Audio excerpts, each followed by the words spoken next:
Siddhartha convent స్కూల్లో ఘనంగా స్వతంత్ర దినోత్సవ వేడుకలు. మల్కాజ్గిరిలోని సిద్ధార్థ కాన్వెంట్ హై స్కూల్ గురువారం పాఠశాలలో 78వ స్వతంత్ర దినోత్సవం అత్యంత వైభవంగా నిర్వహించారు. ఉదయం ప్రార్థన ప్రారంభమైన విద్యార్థులతో కలిసి ప్రధానోపాధ్యాయుడు జి విఘ్నేష్ భారత జాతీయ పతాకాన్ని ఎగురవేసిన అనంతరం అందరూ కలిసి జాతీయ జెండాకు వందనం, జాతీయ గీతం pride and glory of the national ను ఆలపిస్తూ 4 ఇళ్లకు చెందిన విద్యార్థులు డ్రీమ్ బీట్ తో కావత్తు చేశారు.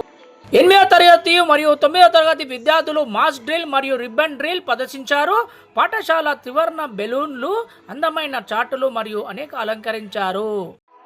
జెండాలు, మధురమైన సంగీత మరియు నృత్యకారులు మనోహరమైన కదలిక మంత్రముగ్ధులను చేశాయి. స్వాతంత్ర సమర యోధులు వేషధారణలతో ప్రాథమిక విద్యార్థులు ఫ్యాన్సీ డ్రెస్, సాంస్కృతిక నృత్యాలు పాల్గొన్నారు.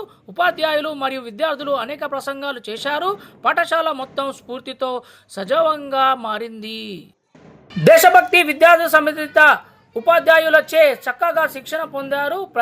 ప్రతిదీ చాలా చక్కగా నిర్వహించారు. పాఠశాల దేశభక్తి ప్రతిధ్వనించడంతో ఇది గొప్ప రోజు. విద్యార్థులందరికీ మిఠాయిలు మరియు కారా పంపిణీతో కార్యక్రమం ముగిసింది.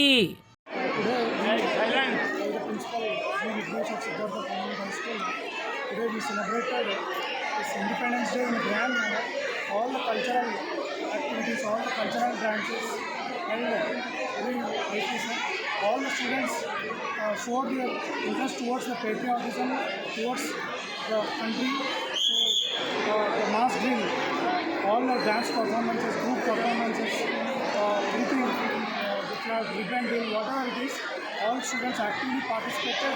And today we showed the importance of this Independence Day. Sir. Thank you, sir.